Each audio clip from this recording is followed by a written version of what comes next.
You were taught that poor countries stay poor because they lack education or work ethic or good governance, that wealthy nations got rich because they embraced free markets and free trade, that the path to prosperity is open to anyone willing to follow the rules. None of that is true. The real story is simpler and more brutal. Rich countries got rich by protecting their industries, subsidizing their manufacturers, and blocking foreign competition. Then, after they secured their position at the top, they made those same policies illegal for everyone else. This is not conspiracy. This is documented history, buried in plain sight. In the 1820s, Britain had average tariffs of 45 to 55% on manufactured goods. The United States maintained tariffs between 35 and 50% from 1816 until 1945. Germany, France, and Japan all industrialized behind walls of protection, subsidies, and state intervention. These nations did not embrace free trade until after they had already won. They climbed the ladder and pulled it up behind them. Economist Ha-Joon Chang called this kicking away the ladder. The phrase comes from Friedrich List, a 19th century German economist who watched Britain preach free trade to the world while its own industrial dominance had been built on protectionism. List wrote that Britain kicked away the ladder by which she climbed up in order to deprive others of the means of climbing up after her. That was 1841. The ladder kicking never stopped. Welcome to Noob Historian. We follow the money, trace the power, and expose the history they never taught you in school. Today, developing countries owe $8.9 trillion in external debt. They paid a record $1.4 trillion in debt service in 2023 alone. Interest payments have quadrupled over the past 2 decades. Meanwhile, the United States passed the CHIPS Act with $280 billion in subsidies for domestic semiconductor manufacturing. The European Union committed $270 billion to its Green Deal industrial plan. These wealthy nations are using the exact industrial policies they forbid poor countries from using. The rules have always been rigged. The question is, how did they get rigged and who benefits from keeping them that way? The mythology of British free trade is one of the most successful propaganda operations in economic history. Every economics textbook presents Britain as the birthplace of laissez-faire capitalism, the nation that proved free markets create prosperity. The truth is the opposite. Britain spent 400 years building its industrial base through aggressive state intervention before it ever considered free trade. The story begins with wool. In the 13th century, England was a backward economy that exported raw wool to the more advanced textile manufacturers of the Low Countries. King Edward III, who ruled from 1327 to 1377, decided to change this. He banned the import of finished wool cloth. He brought Flemish weavers to England to teach locals the trade. He centralized raw wool exports to give English manufacturers priority. He only wore English cloth to set an example for his subjects. This was not free market capitalism. This was industrial policy. The Tudor monarchs accelerated these efforts. Henry VII, who ruled from 1485 to 1509, implemented schemes to poach skilled workers from continental Europe. He increased duties on raw wool exports to keep the raw materials at home. He temporarily banned wool exports entirely to force domestic manufacturing.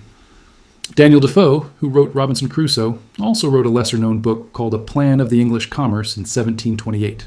In it, he documented how the Tudor monarchs transformed England from a raw wool exporter into the dominant woolen manufacturing nation in the world through deliberate state policy. The real turning point came in 1721.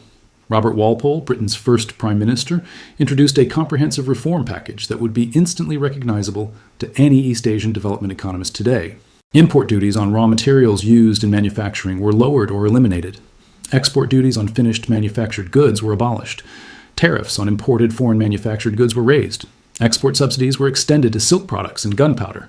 Quality regulations were introduced to protect the reputation of British goods in foreign markets. Walpole announced these policies with a simple statement: nothing so much contributes to promote the public well-being as the exportation of manufactured goods and the importation of foreign raw material. This is the exact formula Japan, South Korea, and Taiwan would use 250 years later. Cheap inputs, protected outputs, subsidized exports. Britain invented the playbook, then spent the next 2 centuries pretending it had never existed. Even after the start of the Industrial Revolution around 1760, Britain maintained high tariffs on manufactured goods. As late as the 1820s, British tariffs on manufactures averaged 45 to 55%. The famous repeal of the Corn Laws in 1846 is presented as a triumph of liberal economics over backward mercantilism. The real motivation was strategic, not ideological. British manufacturers had achieved technological dominance. They no longer needed protection. What they needed was access to foreign markets and cheap food for their workers. The campaign to repeal the Corn Laws was led by industrialists who understood that free trade would halt industrialization on the European continent by turning those nations into suppliers of agricultural products and raw materials. Richard Cobden, one of the leaders of the free trade campaign, was explicit about this.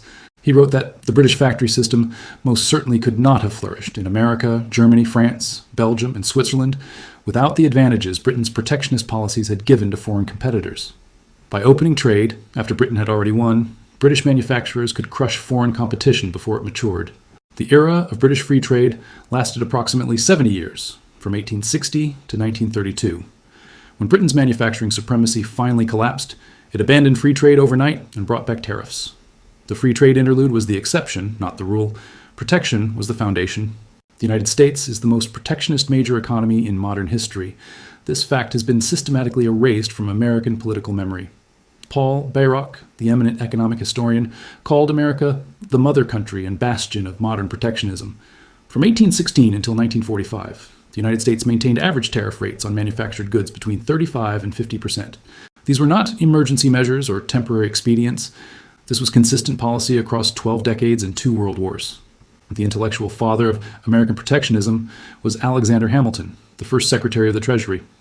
In 1791, Hamilton submitted his report on the subject of manufactures to Congress. This document systematically laid out the infant industry argument decades before Friedrich List made it famous in Germany. Hamilton understood that free trade theory, as advocated by British economists like Adam Smith, served British interests.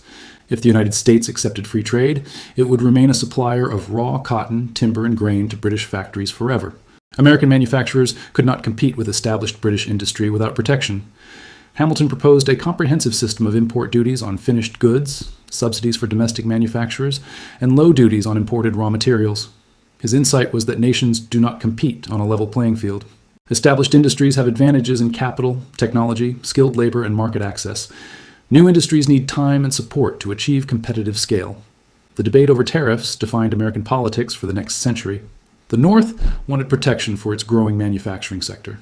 The South wanted free trade to sell its cotton to Britain and buy cheap British manufactures. This conflict was central to the American Civil War, though textbooks emphasize slavery almost exclusively. Abraham Lincoln was a devoted protectionist. He built his political career in the Whig Party, which advocated the American system of internal improvements and tariff protection. The American system explicitly recognized that free trade served British interests and that American development required a different path. After the Civil War, American tariffs reached their highest levels. Ulysses Grant, the Union general who became president, stated the American position clearly. For centuries, England has relied on protection, has carried it to extremes, and has obtained satisfactory results from it. There is no doubt that it is to this system that it owes its present strength. After 2 centuries, England has found it convenient to adopt free trade because it thinks that protection can no longer offer it anything. Very well then, gentlemen. My knowledge of our country leads me to believe that within 200 years, when America has gotten out of protection all that it can offer, it too will adopt free trade. Grant understood the game perfectly. Protection builds power. Free trade is what you advocate after you have already won. The infamous Smoot-Hawley Tariff of 1930 is presented in textbooks as a disastrous departure from American free trade tradition that deepened the Great Depression. This narrative is false on multiple counts. First, America had no free trade tradition to depart from. Average tariffs after Smoot-Hawley reached 48%. This was within the normal range of American tariffs since the Civil War. Second, the brief period of lower tariffs from 1913 to 1929 was the exception, not the rule. Smoot-Hawley represented continuity, not change. The United States only embraced free trade after 1945, when its industrial supremacy was unchallengeable. American factories had supplied the Allied war effort, while European and Japanese industry lay in ruins. With no serious competition, America could safely open its markets and gain access to foreign markets in return. The pattern repeated exactly. Protection builds dominance. Free trade locks in dominance. The rules change when the winners change. Protection built the industrial powers, but protection alone does not explain the persistent poverty of the global South. To understand why some countries remain trapped at the bottom, you must understand what colonialism actually did. Colonialism was not charity. It was not a civilizing mission. It was an extraction system, engineered to transfer wealth from colonized territories to European capitals. The institutions, infrastructure, and economic structures created under colonialism were designed to serve this extraction function. Many of those structures persist today. Economists Darren Acemoglu, Simon Johnson, and James Robinson demonstrated this in their landmark 2001 study, The Colonial Origins of Comparative Development. They used a natural experiment to prove that colonial institutions determine long-term economic outcomes. The experiment was settler mortality. In colonies where European settlers could survive, like Australia, New Zealand, Canada, and the United States, Europeans built institutions designed for permanent settlement. These inclusive institutions protected property rights, established rule of law, and created systems that distributed benefits broadly. In colonies where tropical diseases made European settlement deadly, like much of Africa and South Asia, Europeans built extractive institutions designed for resource extraction with minimal European presence. These institutions concentrated power in a small elite, provided no property rights protection for the majority, and existed solely to funnel wealth outward. The statistical evidence is overwhelming. Countries that received inclusive institutions during colonialism are wealthy today. Countries that received extractive institutions remain poor. The mortality rates of European settlers more than 2 centuries ago predict current income levels with startling accuracy. The physical infrastructure of colonialism tells the same story. A 2020 study by economists at the Center for Economic Policy Research analyzed 38 African countries using geospatial data. They found that colonial railways were deliberately designed for vertical integration with European ports, not for domestic economic development. Rail lines connected mines and plantations to coastal export facilities. They did not connect African population centers to each other. This infrastructure created enclave economies, where extraction zones experienced limited development while surrounding regions were starved of investment. Colonial cash crop areas show 16 to 20% higher development today than comparable regions, but this development came at a cost. It crowded out investment in broader economic development and created dependency on commodity exports. The railways still run. The extraction patterns persist. African nations export raw commodities and import finished goods. The same trade structure colonialism imposed more than a century ago. When African and Asian nations gained independence in the mid-20th century, they inherited borders drawn by Europeans, economies structured for extraction, infrastructure designed to export raw materials, and institutions that concentrated power in narrow elites. They also inherited debt obligations to their former colonizers. The end of formal colonialism did not end the extraction. It changed its form. After independence, developing countries attempted to industrialize. They used the same strategies that had worked for Britain, America, Germany, and Japan. They protected infant industries, subsidized domestic manufacturers, and invested in state-owned enterprises. This was not ideological, it was practical. The historical evidence showed this approach worked. The results were promising. From 1960 to 1980, developing countries grew faster than at any point in their history. Latin America, Africa, and Asia all experienced sustained growth. Import substitution industrialization, as these policies were called, was building domestic manufacturing capacity. It was also reducing dependence on commodity exports. Then the debt crisis hit. In 1979 and 1980, the United States Federal Reserve raised interest rates sharply to combat domestic inflation. This had devastating consequences for developing countries. Most had borrowed heavily in dollars during the 1970s, when interest rates were low and commodity prices were high. But when rates spiked, their debt service costs exploded. When commodity prices crashed simultaneously, their export revenues collapsed. Mexico defaulted in 1982, Brazil followed, then Argentina, Nigeria, Poland, and dozens of others. By the mid-1980s, most of the developing world was in financial crisis. The International Monetary Fund and World Bank stepped in as lenders of last resort. But their loans came with conditions. To receive emergency financing, countries had to implement structural adjustment programs. These programs required privatization of state-owned enterprises, elimination of subsidies, liberalization of trade barriers, and cuts to public spending on health, education, and infrastructure. These conditions directly prohibited the industrial policies that wealthy nations had used to develop. A country that needed IMF loans could not protect infant industries because that violated the trade liberalization requirement. It could not subsidize manufacturers because that violated the spending cuts requirement. It could not invest in state-owned industrial enterprises because those had to be privatized. The World Bank and IMF called this package of policies the Washington Consensus. The name was apt. The policies served Washington's interests. American and European corporations gained access to privatized state assets at fire sale prices. They gained access to newly opened markets. They faced no competing industrial policies that might create new competitors. The results were catastrophic. The 1980s and 1990s became lost decades for much of the developing world. Growth collapsed. Poverty increased. Social indicators deteriorated. Countries that had been industrializing reversed course and became more dependent on commodity exports than before. The IMF's own evaluations documented these failures. A 2023 report by ActionAid, titled 50 Years of Failure, analyzed IMF programs in Africa. It found that austerity conditions consistently worsened poverty and inequality while failing to generate sustainable growth. The debt burden never disappeared, it grew.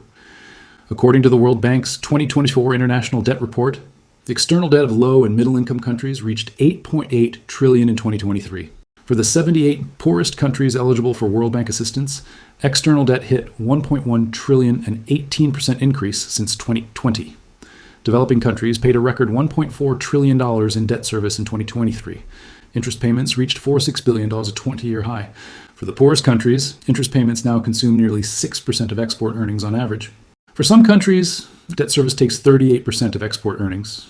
Every dollar spent on debt service is a dollar not spent on education, healthcare, infrastructure, or industrial development. The debt trap is not a metaphor. It is a structural constraint that prevents development by channeling resources outward to foreign creditors. Meanwhile, the lenders have changed. In 2023, private creditors received $13 billion more in debt service from the poorest countries than they provided in new financing. Money flows out, not in. The World Bank and multilateral institutions have become lenders of last resort. They provided $51 billion more in new financing than they collected in debt payments since 2022. These institutions now function as backstops for a system that extracts wealth from poor countries. Indermit Gill, the World Bank's chief economist, stated the problem directly. Except for funds from the World Bank and other multilateral institutions, money is flowing out of poor economies when it should be flowing in. The historical pattern has not ended. It has accelerated. In 2022, the United States passed the CHIPS and Science Act. It committed approximately $280 billion to support domestic semiconductor manufacturing. Of this, $52.7 billion is direct subsidies to companies building chip fabrication facilities in America. The rest includes tax incentives, research funding, and workforce development programs. This is industrial policy.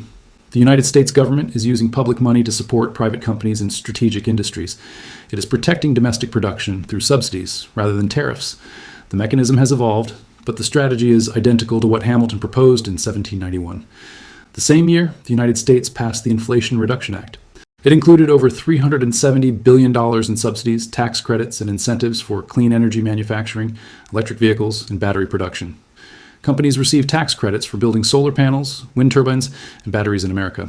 Foreign companies that want to access the American market are pressured to build factories on American soil. The European Union responded with its Green Deal industrial plan. It committed $270 billion to support European clean energy manufacturing.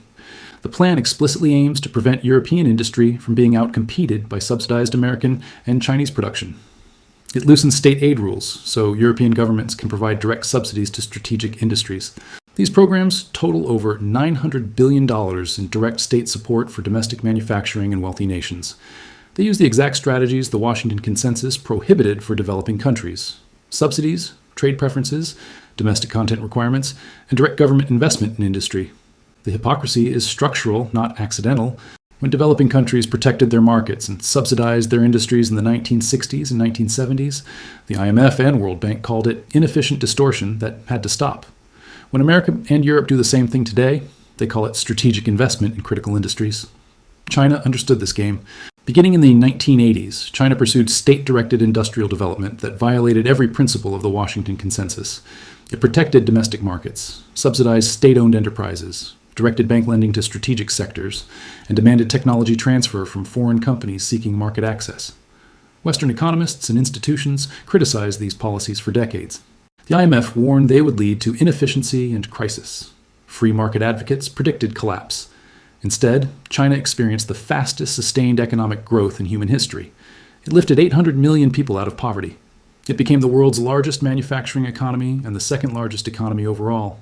China did what Britain, America, Germany, and Japan did before it. It ignored the advice wealthy countries gave and followed the policies wealthy countries had used. The result speaks for itself. The countries that followed Washington Consensus prescriptions, that opened their markets, privatized their industries, and cut their subsidies, largely failed to develop. The countries that ignored those prescriptions and used industrial policy succeeded. The lesson is clear, though rarely stated. The rules of global economics are written by winners to benefit winners. When the rules stop serving the winners change them. When other countries try to use the same strategies, they are told those strategies are forbidden. The latter keeps getting kicked away. It always has been. It always will be, as long as the same powers control the rules. The debt numbers tell the final story. Developing countries owe $8.9 trillion. They pay $1.4 trillion per year in debt service. Interest rates charged by private creditors hit 6% in 2023, a 15-year high. The debt grows faster than the ability to repay it. The trap deepens. Meanwhile, wealthy nations spend over $900 billion on industrial subsidies that developing countries cannot afford to match. They restrict technology transfer to potential competitors. They use international institutions to enforce rules they themselves violate. The gap between rich and poor countries is not natural. It is not the result of culture, geography, or effort. It is the documented outcome of deliberate policies. Colonial extraction, structural adjustment, debt dependency, and the systematic prohibition of the development strategies that work. The next time you hear that poor countries need better governance, more education, or freer markets, remember this. The countries giving that advice got rich doing the opposite. They protected their industries, subsidized their manufacturers, and intervened in their economies at every stage of development. The advice is not meant to help. It is meant to ensure no one else climbs the ladder. This is the real history of development. The money trail leads backward through centuries of protection, forward through decades of debt, and outward from poor countries to rich ones. The flow has always been upward. The rules ensure it stays that way. The official story is the first lie. The money trail is the first truth.